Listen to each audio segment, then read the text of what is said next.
अंतर्गत परभणी येथे भारतरत्न डॉक्टर बाबासाहेब आंबेडकर यांच्या पुतळ्यासमोरील संविधानाची जी काही प्रत आहे त्या शिल्पाला ज्या प्रकारे त्या ठिकाणी नुकसान पोहोचवण्यात आलं, तोडण्यात आलं आणि त्यानंतर उद्भवलेली परिस्थिती आणि त्याचवेळी बीड येथील बसाजोग या ठिकाणी झालेली जी काही निगृढ हत्या आहे या दोन विषयांवर अल्पकालीन चर्चा या सभागृहामध्ये करण्यात आली।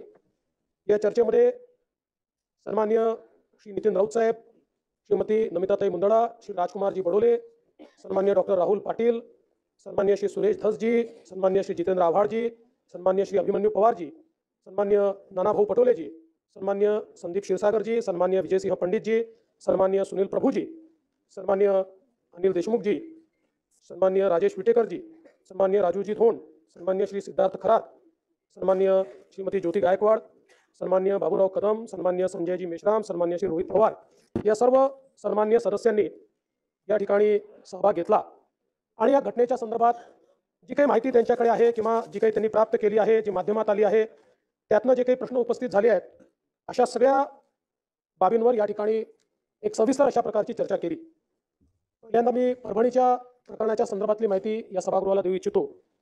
परभणीमध्ये आपल्याला कल्पना आहे की साधारणपणे दिनांक 10/12/2024 ला साधारणपणे 4:30 ते 4:45 दरम्यान एक दत्तराव सोपनराव पवार वय 47 या माणसाने जी काही भारतरत्न डॉक्टर बाबासाहेब आंबेडकरांच्या पूर्णाकृती पुतळ्याजवळ जी एक प्रतिकात्मक संविधानाची प्रत ठेवली होती ती तिथे तोडफोड केली, त्याची काच फोडली, ती खाली फेकली आणि त्यानंतर अनेक घटनांना त्या ठिकाणी सुरुवात झाली। मुळात जर आपण बघितलं तर ही घटना घडल्यानंतर त्या ठिकाणी पोलिसांना जशी माहिती मिळाली, पोलीस घटनास्थळी पोहोचले, मोठ्या प्रमाणात जमाव त्या ठिकाणी वाढू लागला। जमावाने रोडवरनं जाणाऱ्या एका बसची, ट्रकची काच फोडली, रास्ता रोको आंदोलन सुरू केलं। मात्र त्यातल्या काही लोकांनी जिल्हाधिकाऱ्यांना फोन केला आणि त्यांना सांगितलं तुम्ही या ठिकाणी या। जमावातले काही लोक, काही नेते मंडळी होती जी शांततेने हे सगळं झालं पाहिजे असा प्रयत्न करत होती, तर त्यामुळे त्यांनी जिल्हाधिकाऱ्यांना फोन केला आणि सांगितलं तुम्ही या ठिकाणी या। जिल्हाधिकारी आले, जिल्हाधिकाऱ्यांनी त्या ठिकाणी चर्चा केली, भारतरत्न डॉक्टर बाबासाहेब आंबेडकरांच्या पुतळ्याला त्या ठिकाणी हार घातला आणि त्यानंतर सगळ्यांची चर्चा करून तो जमाव तिथनं गेला। त्यातले 60-70 लोक मात्र थेट रेल्वे स्टेशनवर गेले आणि नंदीग्राम एक्सप्रेस जी होती तिच्यासमोर त्यांनी रेल रोको केला। काही काळ तो रेल रोको चालला, मग त्यांनाही समजवण्यात आलं, त्यांनी तो रेल रोको परत घेतला। दरम्यानच्या काळामध्ये काही संघटनांनी दुसऱ्या दिवशीचा परभणी शहर आणि जिल्हा बंद अशा प्रकारचा एक बंद पुकारला आणि हा बंद पुकारल्यानंतर हा शांततेत व्हावा म्हणून या सगळ्या संघटनांना पोलिसांनी शांतता मीटिंगला पाचारण केलं। जवळपास 70 ते 80 विविध संघटनांचे कार्यकर्ते या शांतता मीटिंगला हजर होते आणि त्याच्यामध्ये जागा ठरल्या, कुठे कार्यक्रम होतील, कुठे रास्ता रोको होईल, कशा प्रकारे निवेदन दिलं जाईल, त्या हिशोबाने पोलिसांनी देखील 19 फिक्स पॉईंट तयार केले आणि त्यानंतर 11 डिसेंबरला म्हणजे दुसऱ्या दिवशी ठरल्याप्रमाणे 7-8 ठिकाणी हा चक्काजाम आंदोलन सुरू झालं, शांततेचं सुरू होतं आणि त्यातल्या 7 वेगवेगळ्या डेलिगेशन्सनी एक एक करून जिल्हाधिकाऱ्यांना भेटून शांतपणे आपली निवेदनं दिली आणि हा कार्यक्रम सुरू होता। या दरम्यान अचानक खानापूर फाटा, वसंतराव नाईक पुतळा, विसावा फाटा, गंगाखेड रोड या ठिकाणी काही आंदोलकांनी पहिल्यांदा टावर जाण्याची सुरुवात केली। त्यानंतर 300-400 आंदोलक जमा झाले आणि या आंदोलकांनी मोठ्या प्रमाणात त्या ठिकाणी तोडफोड सुरू केली। मुळामध्ये ही घटना इतकी सिरियस होती की त्यामुळे व्यापाऱ्यांनी स्वतः त्या ठिकाणी बंद पाळलेला होता, कुठलंही दुकान उघडं नव्हतं। तथापि हा जो काही जमाव होता, हा जमाव बंद असलेल्या दुकानांची तोडफोड कर, त्यांचे CCTV फोड, बाहेर काहींच्या समोर तारा होत्या, वायर्स होत्या, त्या जाळण्याचं काम त्या ठिकाणी सुरू झालं आणि मग दिसेल ती मोटर त्या ठिकाणी जाळण्याचं काम झालं। मोठ्या प्रमाणात वेगवेगळ्या ज्या काही त्या ठिकाणी गाड्या होत्या त्या गाड्या जाळण्याचं काम झालं आणि हे सुरू असताना मग मात्र ही तोडफोड सुरू असताना पोलिसांनी तात्काळ त्या ठिकाणी 12 वाजता परभणीमध्ये आता जो काही नवीन कलम आहे 163 भाग नाग त्यानुसार जमावबंदी घोषित केली, पण याची उग्रता वाढत होती। ती उग्रता वाढत असताना पोलिसांनी त्या ठिकाणी अश्रुधुराचा वापर केला, लाठीचार्ज देखील त्या ठिकाणी केला आणि सगळ्यांना पांगवण्याचा प्रयत्न केला. यावेळी काही महिला होत्या, ज्या महिलांनी जिल्हाधिकारी कार्यालयामध्ये प्रवेश केला आणि मोठ्या प्रमाणात जिल्हाधिकारी कार्यालयात तोडफोड केली, काचा फोडल्या, त्या ठिकाणचे खुर्च्या फेकल्या, जिल्हाधिकाऱ्याच्या फायली फेकल्या. परंतु जिल्हाधिकाऱ्याने देखील अतिशय संयमाने कोणाशी दुर्व्यवहार न करता त्या ठिकाणी सगळी परिस्थिती हाताळली. आणि यानंतर ज्यावेळी बाहेरून कुमक आली, SRPF आपण आणली, त्यानंतर मात्र सगळा जमाव शांत झाला आणि या संदर्भात एक प्रकारे शांतता प्रस्थापित झाली. या दरम्यान कुठले कुठले गुन्हे दाखल झाले हे आपण स्वतः वाचून दाखवले आहेत, त्यामुळे मी पुन्हा वाचून दाखवणार नाही. पण एकूण जे काही दगडफेक करणारे, जाळपोळ करणारे आहेत, यातल्या 51 लोकांना त्या ठिकाणी पोलिसांनी ताब्यात घेतलं. यामध्ये 42 पुरुष, 3 महिला आणि 6 विधी संघर्षित बालकांचा समावेश होता. या 43 पुरुषांना 3 गुन्ह्यांमध्ये अटक करण्यात आली. महिला आणि बालकांना अटक करण्यात आली नाही. महिलांना नोटीस देण्यात आली आणि घरी सोडून देण्यात आलं. त्यांच्यावर कुठलीही कारवाई या ठिकाणी करण्यात आली नाही. साधारणपणे हे जे काही अटक सत्र आहे हे 6 वाजेपर्यंत चालू होतं. 6 वाजेनंतर कुठलंही अटक सत्र या ठिकाणी करण्यात आलं नाही. आणि या अटक सत्राच्या दरम्यान साधारणपणे जे लोक या ठिकाणी व्हिडिओ फुटेजमध्ये तोडफोड करताना दिसत आहेत, कोणालाही मास्क वगैरे काही नाहीये, चेहरे सगळ्यांचे खुले आहेत आणि खुल्या चेहऱ्याने त्या ठिकाणी लाठ्या काठ्या घेऊन गाड्यांची तोडफोड करतायत, दुकानांची तोडफोड करतायत. अशा लोकांवर ही कारवाई जी आहे ती या ठिकाणी करण्यात आलेली आहे. तर काही अजून फॅक्ट मला या निमित्ताने ठेवायचे आहेत. एक तर हा जो पवार आहे, जो काही आरोपी आहे, हा आरोपी मनोरुग्ण आहे. 2012 पासून त्याच्यावर ट्रीटमेंट चाललेली आहे आणि त्या दिवशी खरं म्हणजे त्याचा रिपोर्ट माझ्याकडे आहे. हा खरंच मनोरुग्ण आहे की नाही याच्याकरता 4 डॉक्टरची समिती तयार करण्यात आली होती आणि या 4 डॉक्टरच्या समितीमध्ये हे सगळे सायकियाट्री विभागाचे 4ही डॉक्टर आहेत. एक त्यातले हेड ऑफ द डिपार्टमेंट आहेत. त्यांनी जो काही याच्या संदर्भातले याचे कागदपत्र आणि याची टेस्ट घेऊन जो रिपोर्ट दिला आहे त्यात त्यांनी रिपोर्ट दिलेला आहे की as per serial mental status examination observation and available previous treatment record it can be referred that he has a mental illness, psychotic illness vis-a-vis mood disorder, is on treatment for the same. He has understood the meaning of the wrongful act and he has realized the consequences of the wrongful act. He needs to take regular treatment of psychiatrist.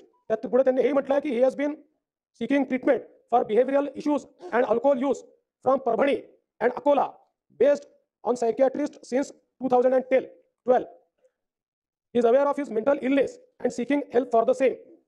He has expressed feeling of guilt, hopelessness, death wishes intermittently in reaction to the current life event. त्यामुळे मुळातच पहिल्यांदा तर मी या ठिकाणी सांगू इच्छितो की जी काही एक कॉन्स्पिरसी थिअरी तयार करण्यात येते आहे की सकल हिंदू समाजाचा मोर्चा झाला आणि मग त्या मोर्चात काहीतरी संविधानाच्या विरुद्ध बोललं गेलं आणि मग त्याच्यातनं अशा प्रकारची घटना झाली, म्हणून ते देखील या ठिकाणी स्पष्ट झालं पाहिजे. सकल हिंदू समाजाचा मोर्चा झाला होता 11:10 ते 12:35 आणि या मोर्चामध्ये कोण होत त्याच दिवशी, त्याच्यानंतर 5 तासांनी घटना झाली आहे. हा जो व्यक्ती आहे हा या मोर्चात नाही, हा आपल्या बहिणीच्या घरून तिथे आलाय. आणि या मोर्चामध्ये कोण कोण उपस्थित होते? आमदार राहुल पाटील आपण उपस्थित होतात, स्वतः राहुल पाटील उपस्थित होते, आपले उभाठा आपल्या शिंदे गटाचे आनंद भरोसे, सुभाष जावळे, मराठा समन्वयक उपस्थित होते. याच्यामध्ये केवळ राहुल पाटील या ठिकाणी सांगतील, याच्यामध्ये केवळ आणि केवळ बांगलादेशातल्या हिंदूंच्या संदर्भात, बांगलादेशातल्या अल्पसंख्याकांच्या संदर्भात मागणी करण्यात आली. कुठल्याही राजकीय नेत्याने त्या ठिकाणी भाषण केलं नाही, केवळ साधू संतांनी भाषण केलं. भारताच्या संविधानाच्या संदर्भात एक शब्द देखील त्याच्यामध्ये बोलण्यात आला नाही. सर्वपक्षीय लोक त्या ठिकाणी होते.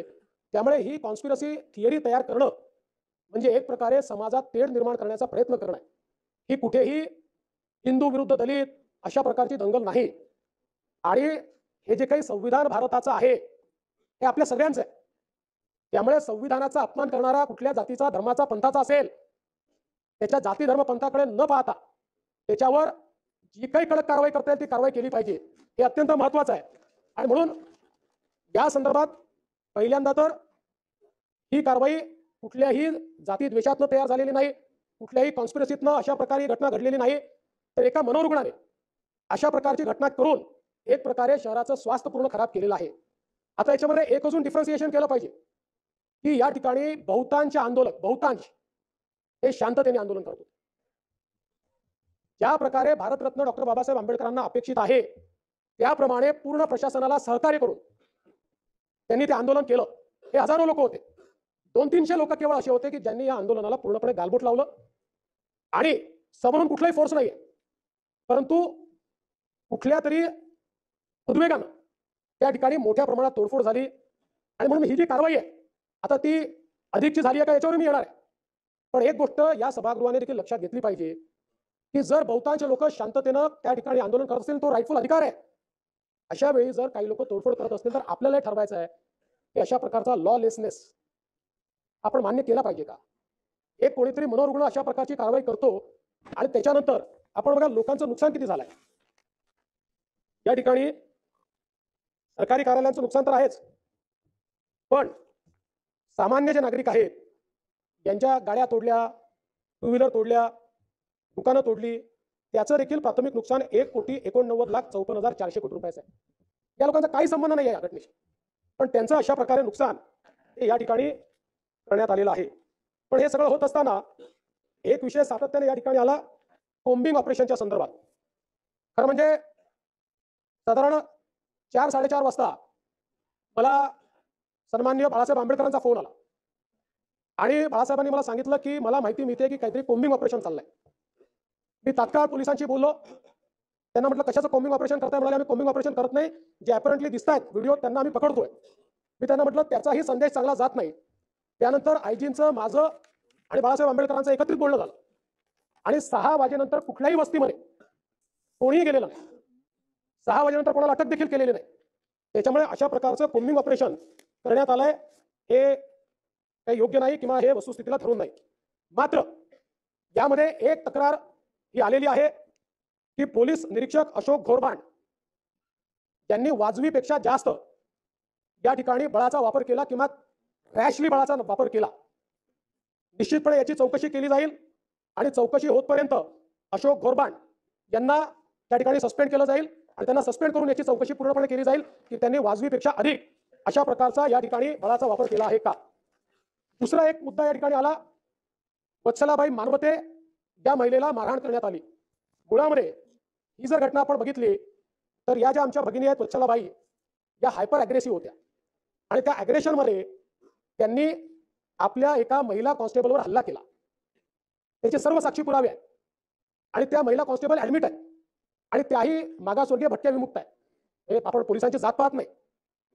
आणि त्याच्यानंतर तो हल्ला झाल्यानंतर शेवटी अशा प्रकारे जर कोणी मोठ्या प्रमाणात आक्रमक होत असेल तर पोलिसांना, महिला पोलीस होत्या, त्यांना जबरदस्ती उचलून गाडीत बसवून न्यावं लागलं. कारण पोलिसांवरच जर हल्ला झाला तर पोलिसांनी इतरांची सुरक्षा कशी करायची. आणि म्हणून या संदर्भात निश्चितपणे मला असं वाटतं की ही जी काही बाब आहे ती अत्यंत महत्वाची आहे. यासोबत जो काही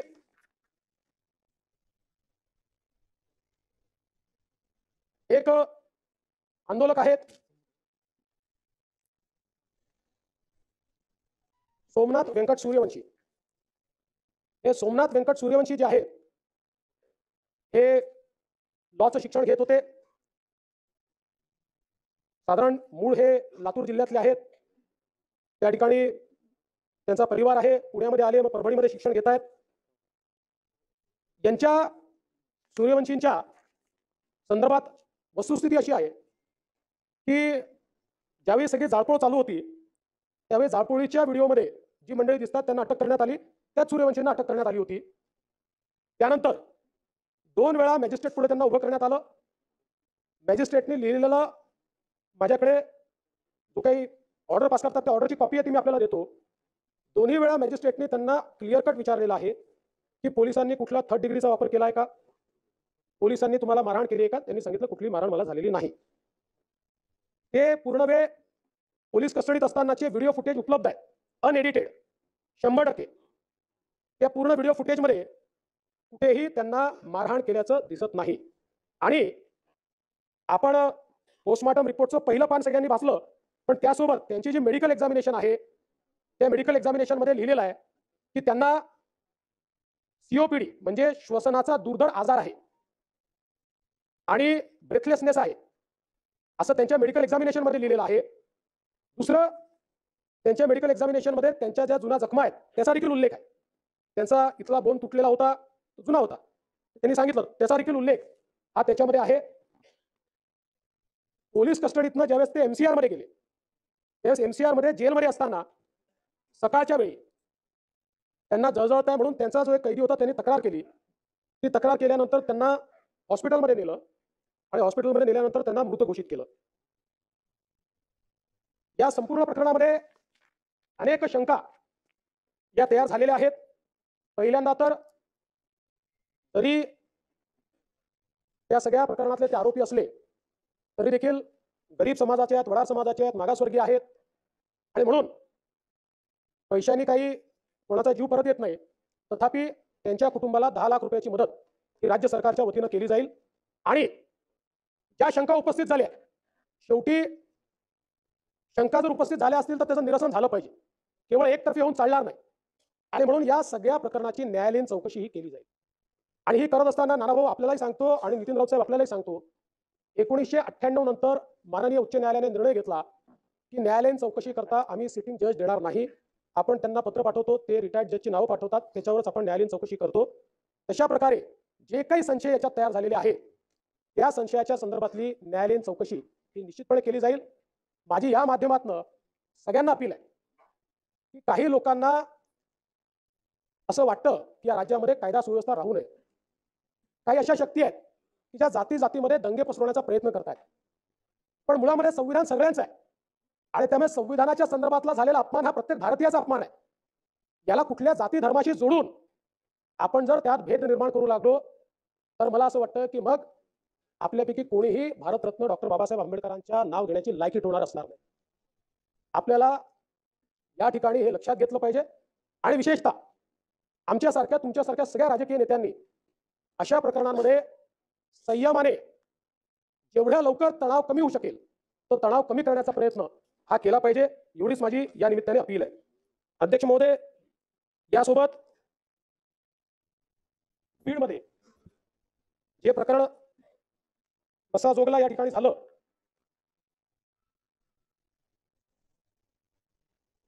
ते प्रकरण अत्यंत गंभीर आहे. यातनं खरं म्हणजे एक केवळ संतोष अण्णा देशमुख यांची निगडून हत्या करण्यात आली इथपर्यंत हे प्रकरण मर्यादित नाही. या प्रकरणाची पाळंमुळं खोदावी लागतील आणि त्यातनं बीड जिल्ह्यामध्ये ज्या प्रकारची लॉलेसनेसची परिस्थिती आपल्याला पाहायला मिळते आहे ती परिस्थिती आपल्याला संपवावी लागेल. आपण जर याची पार्श्वभूमी थोडी बघितली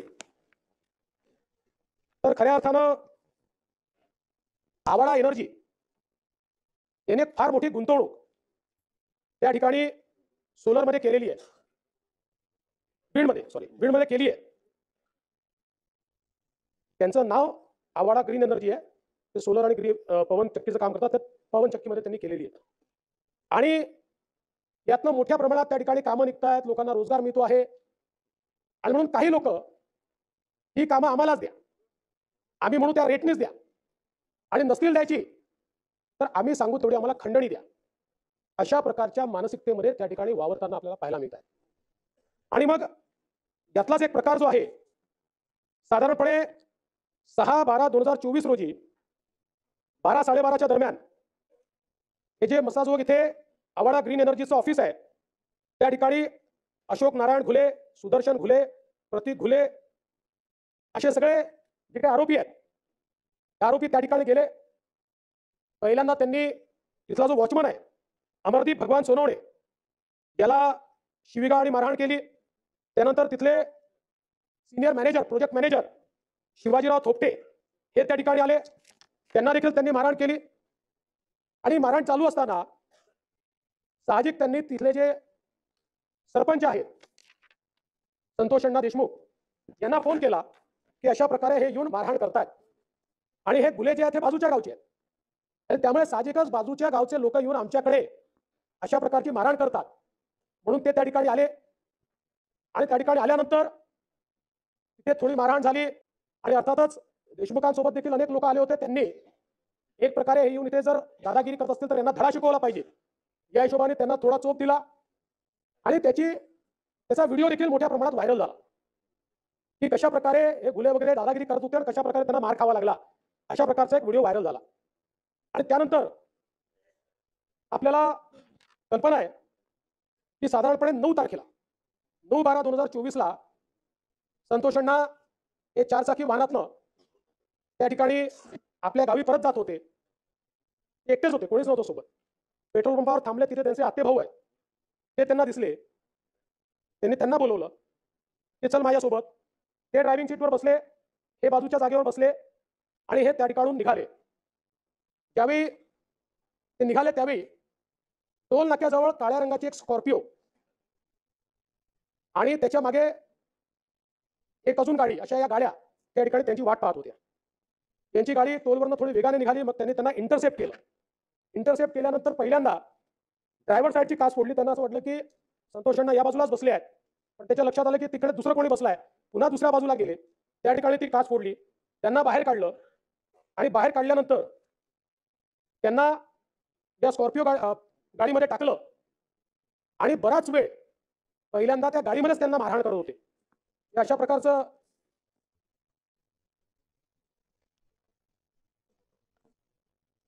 अशा प्रकारच्या तारा होत्या की ज्या तारांच्या अशा त्या गुंडाळून आणि जे पाठीवर सगळे व्रण दिसत आहेत ते याचे व्रण आहेत. यांनी त्यांना प्रचंड मोठ्या प्रमाणात त्या ठिकाणी मारहाण करण्यात आली. त्याच्यानंतर पुढे त्यांना उतरून मारहाण करण्यात आली आणि त्यावेळी असं लक्षात आलं की आता हे जिवंत नाहीत. त्यावेळी त्यांना सोडून हे सगळे लोक पळाले. आता या सगळ्या याच्या सातत्याने सरपंचांचा भाऊ हा घुले यांच्या संपर्कात होता आणि तो घुले त्यांना सारखा सांगायचा 20 मिनिटात सोडतोय, 15 मिनिटात सोडतोय. अशा प्रकारे चाटेंच्या अजो माणिक जयराम माणिक चाटे, विष्णू महादेव चाटे 45 वर्षी, विष्णू महादेव चाटेच्या संपर्कात होता. तो सारखा सांगायचा सोडतोय, पण त्यांनी त्यांना काही सोडलं नाही. प्रचंड मारहाण त्यांना त्या ठिकाणी करण्यात आली आणि त्या मारहाणीमध्ये त्यांचा मृत्यू त्या ठिकाणी झाला.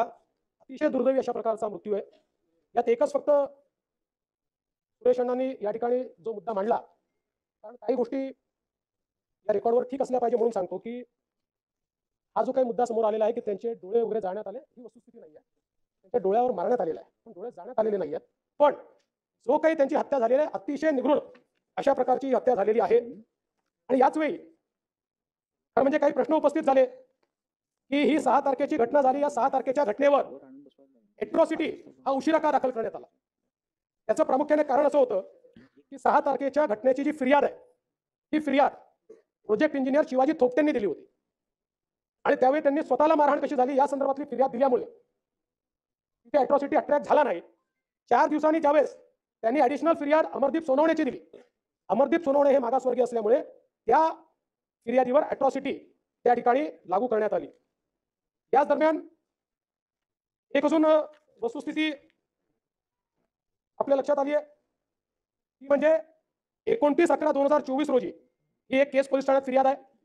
तिच्या फिर्यादीमध्ये असं म्हटलंय की सुनील केंदू शिंदे हे मस्साजोग येथील आवारा एनर्जी प्रकल्पाच्या कार्यालयात हजर असताना त्यांचा मोबाईल क्रमांक जो काही असेल वर विष्णू चाटे याच्या मोबाईल क्रमांक जो काही असेल यावरून वाल्मिक कराड याने प्रकल्पाचे काम बंद करण्याबाबतची धमकी दिली.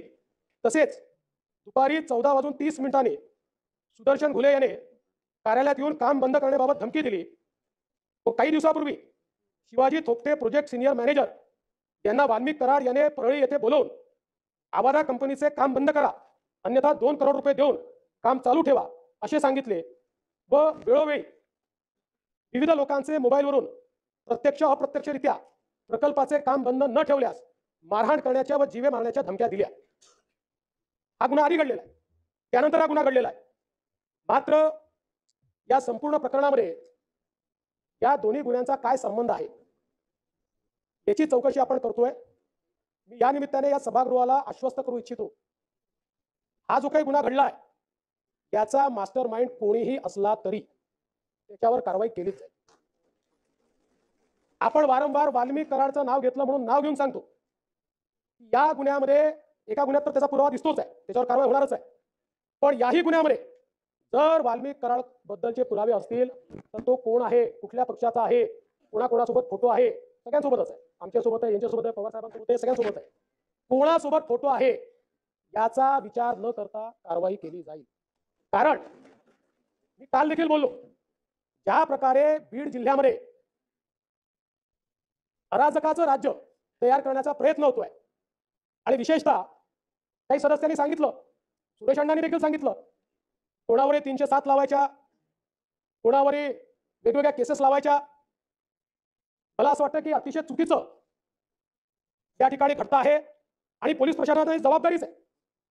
मी काल देखील डीजींना सांगितलं की याचा दोष हा पोलीस प्रशासनाचा देखील आहे.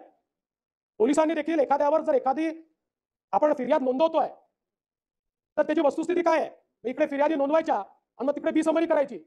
मग मध्यंतरीच्या काळामध्ये हे सगळे निर्धावलेले अशा प्रकारचं काम करताना आपल्याला पाहायला मिळतात. हे यापुढे सहन केलं जाणार नाही. मी या सभागृहाला आश्वस्त करतो, या बीड जिल्ह्यामध्ये अशा प्रकारच्या क्रिमिनल ऍक्टिव्हिटी करणारे जे कोणी असतील यांची पाळंमुळं आम्ही खणून काढू.